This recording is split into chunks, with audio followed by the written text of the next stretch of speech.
Бірде тышқан қорадан өзіне құрылған қақпанды көріп тауықтан көмек сұрай барады. Апатай, қожайын маған қақпан құрып қойыпты. Енді біз құрайтын болдық. Енді не істейміз деп. Тауық болса, бұл енді өзің шаруаң. Мен саған қалай көмектесем деп шығарып салады. Сосын тышқан тоқтыға барады. Әпеке, маған осындай қақпан құрып қойыпты қожайын. Біз енді құрайтын болдық. Қандай көмегің бар деп. Тоқты да оған ешқандай көмек бере алмайтынын айтып шығарып салады. Енді тышқан сиырға барады. Сиыр да өй қақпан деп қақылдай бермей әрі жүрші дейді.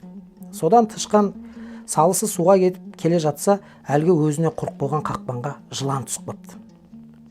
Жылан ашуланып жан-жағын тістелеп жатып, сол үйдің бәйбішесін шағып алады. Бәйбішесі ауырып төсек тартқаннан кейін қожайын оны сорпаламақ болып тауықты сояды.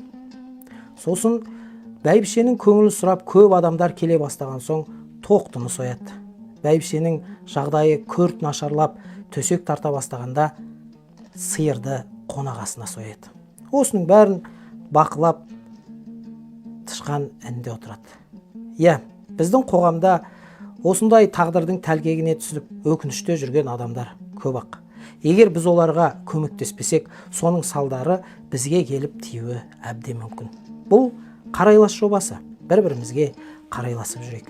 Айтпақшы, кедейшіліктен, ауру сырқаудан, үлкен апаттардан сақтану үшін садақа беріп жүруді ұмытпаңыздар.